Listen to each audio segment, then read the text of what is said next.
All right, everyone. As Mike said, and I did an introduction, but I'm Amanda Gillespie, and I am the MRSS coordinator at the Child and Adolescent Behavioral Health Centers of Excellence, a very long acronym. I have a lot of acronyms today. Um, and so today I'm going to be sharing information, providing just a brief overview of MRSS, which stands for Mobile Response and Stabilization Services, and really Ohio's version of MRSS as it's changed a little bit since September 2nd with regionalization. So I'm going to talk a little bit about that as well. So, providing just a definition, but what is MRSS? So, MRSS stands for, again, Mobile Response and Stabilization Services. And it is a community-based intervention providing immediate support and serving those who are ages 20 and under who are experiencing mental, emotional, or behavioral distress or any other traumatic circumstances that has impacted their ability to function within their family, school, or community. In MRSS, we are responding to any family or caller-defined crisis, which I am going to talk about in a little bit, because that is really a hallmark of MRSS and an important part of that service. Sharing some of the overarching goals of the MRSS program is that we want to mitigate risk and increase safety for those youth and families that we are serving. We also want to improve the abilities of families to manage behavior and prevent or effectively manage future crises by providing those immediate interventions and supports. So, we really want youth and families to develop new skills that is often provided in the stabilization phase of the service, develop new skills so that they are able to prevent or effectively manage future crises on their own. We also want to prevent or reduce the need for care in a more restrictive setting, such as inpatient psychiatric units, congregate care, detention centers, enhance the resiliency and protective factors of families, and also facilitate the young person and caregiver's transition to identified supports, resources, and services. So MRSS is short-term stabilization service. So part of that is identifying resources, interventions, services, and linking them to that as we transition out of this short-term service. So, how does MRSS function within our Ohio system of care? And it's important to note that the values of MRSS are the same values of other Ohio systems. So, it is an essential service in our system of care and really instrumental in averting unnecessary emergency department visits, inpatient admissions, out of home placements, placement disruptions, while also reducing overall system costs. MRSS is an effective and accessible alternative to prevent or reduce the need for care in more restrictive settings. And it's really built on the values of serving children and youth, young adults with behavioral health crisis needs, maintaining children in their homes whenever it is safe and possible, accessing and leveraging resources across systems to be more effective, meeting youth and families' needs, and institutionalizing shared governance. So, cross system collaboration, having that shared responsibility with all involved systems. So, MRSS is not only going to identify and link to resources and interventions, but they're also going to collaborate with those other systems that are maybe involved at the time of that young person's MRSS involvement. MRSS is also an essential part of Ohio's crisis continuum of care, and it's important to note that it's intended to supplement rather than replace already existing crisis-related programming for youth. So you can see on the slide how MRSS fits within all these other pre-existing programs for youth in the crisis continuum of care. So we're not replacing any of these other services. And MRSS can often serve as a gateway to other services across the system of care, as again, we are identifying supports and resources and linking youth and families to those. And just a reminder how MRSS is different is that it is structured, it is community-based, short-term stabilization. Part of MRSS is not just the mobile response where we're responding to a youth and family in crisis, but also those stabilization services where we are doing a lot of skill building, advocacy, cross-system collaboration for that youth and family. All right, so MRSS has been around in Ohio for quite a few years now, but Ohio's regional MRSS model is a little bit newer. So the history of MRSS in Ohio began around 2016, so like 10 years ago, which is kind of wild, right? With it first being implemented on a pilot basis through SAMHSA Engage grants. And then in the year 2022, MRSS became part of the array of Ohio Rise services offered and also Medicaid reimbursable around that time as well. And although we made a lot of progress in expanding the service throughout the state of Ohio, it still was not offered in all 88 counties. And wanting to make MRSS available and accessible in all 88 Ohio counties, it moved towards a regional model that launched officially September 2nd of 2025. So we're still within that year of regionalization. It hasn't been quite a year yet. And with this regional model, these were the vision goals. So there are 18 regions that cover 88 Ohio counties. So all 88 counties now have access to MRSS through this regional approach. Again, there are 18 regions. And there is one MRSS provider for each region. And we refer to those as RMPs. So if you hear that acronym, because it is a newer acronym in this space, RMPs stand for Regional MRSS Providers. So each region has an assigned RMP, Regional MRSS Provider. And there is a firehouse model and braided funding structure. So we're still using Medicaid dollars, but there are braided funds as well.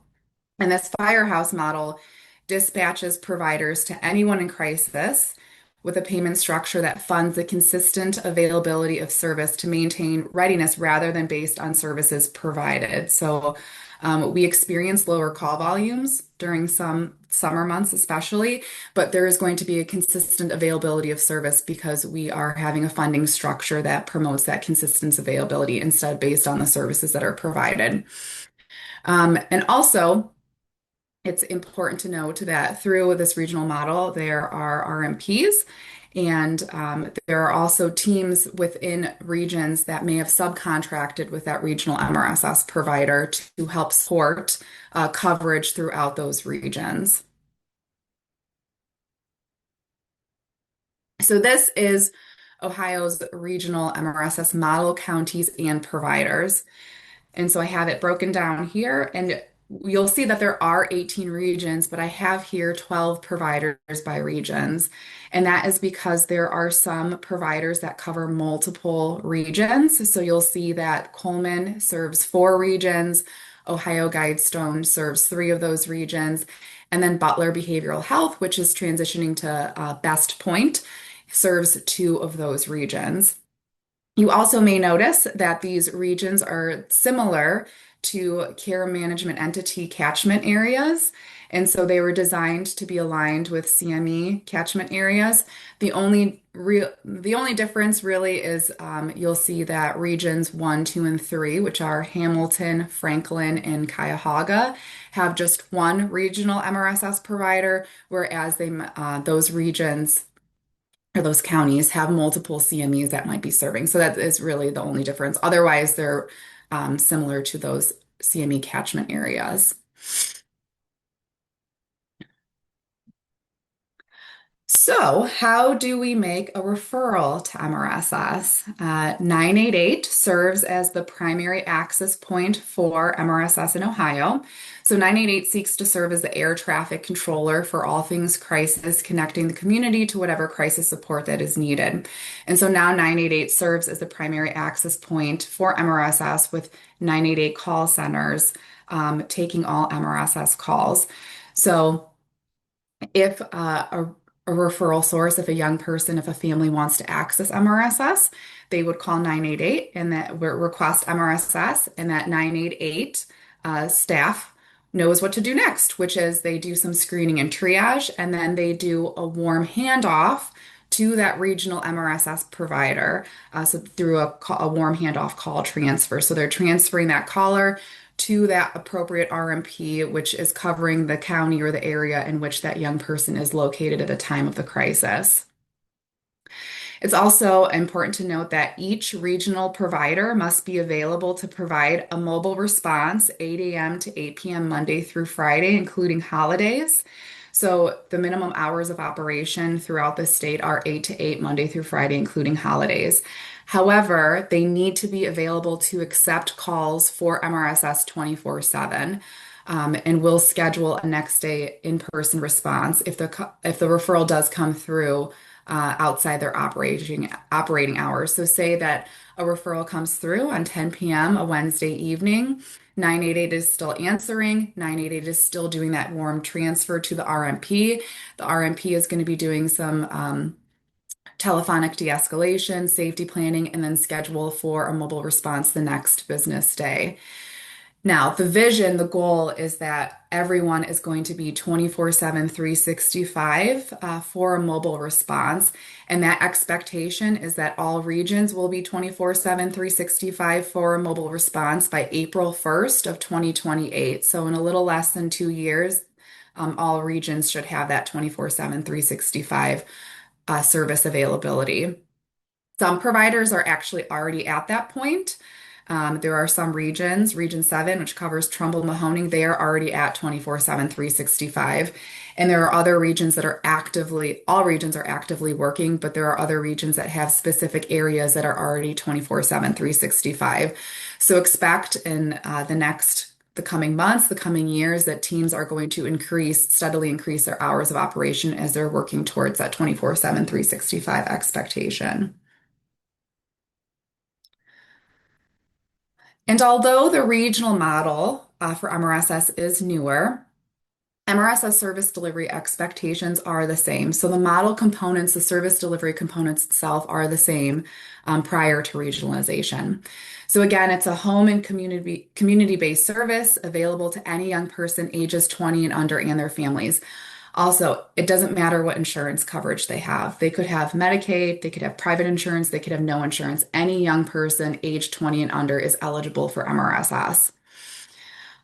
Family defined crisis, family or caller defined crisis. So I mentioned this in the beginning, but a hallmark of MRSS is that the young person in family or another referral source defines what constitutes a crisis, and their definition of a crisis may vary from clinical practitioners' historical definition of a crisis. We operate with a just go approach, responding to all calls regardless of that perceived acuity.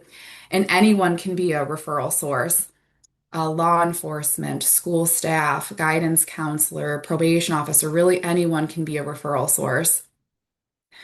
Per traditional data, our number one referral source are parents and guardians, but that is always usually closely followed by school. So school staff, which includes like teachers, principals, guidance counselors, they are often referring to our service as well. We have actually seen an increase in self-referrals since the implementation of 988 taking calls, which I think is interesting, but also makes sense because 988 does get a lot of self-referrals. And so there are three phases of the model.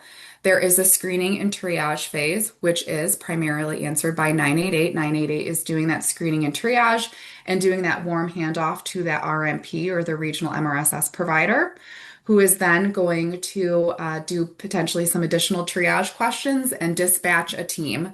And once a team is dispatched to the location of the young person, that starts the mobile response phase. And that mobile response phase lasts up to 72 hours from that initial call for help.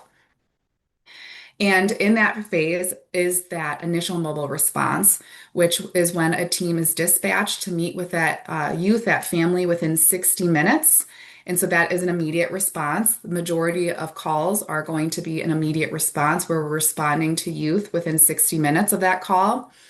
There is the opportunity to schedule a non-immediate, but those calls are still expected to be served within 48 hours of that call. They must be served within 48 hours of that call. So again, majority of those responses are within 60 minutes. And in that initial mobile response, they are responding to the location of the young person. They are doing crisis de-escalation and stabilization, a crisis assessment, and safety planning. And then within those 72 hours, they are doing continuously monitoring, de-escalating, stabilizing the young person, reviewing that safety plan, coordinating with any other system partners who may be involved with that young person as well. And then the third phase of the model is the stabilization phase, which lasts up to 6 weeks or 42 days from that initial mobile response.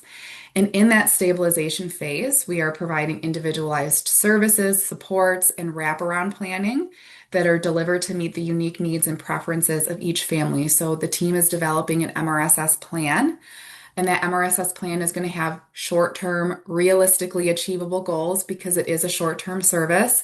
We are up to 6 weeks or 42 days, but that doesn't necessarily mean that that young person and family may need the full 42 days of service. They may need just 14 days or 22 days, whatever within that 42 days to meet those unique needs of the youth and family.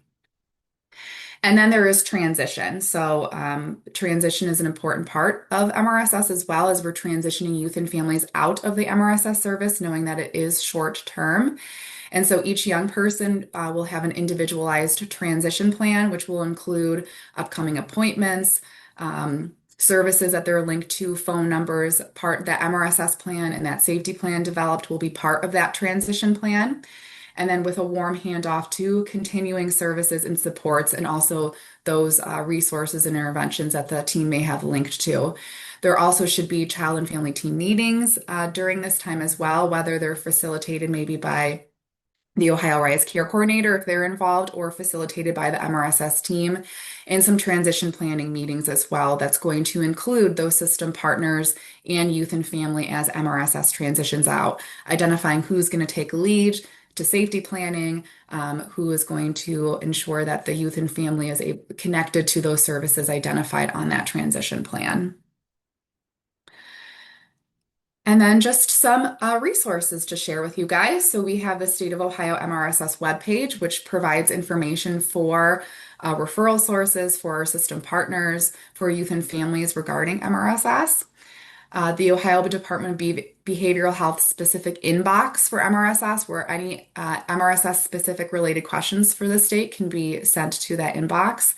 My email address, if there are any additional questions regarding MRSS, and then just a link to our MRSS rule where it does state some additional items like our hours of operation and expectations for those MRSS teams that are working diligently throughout our state.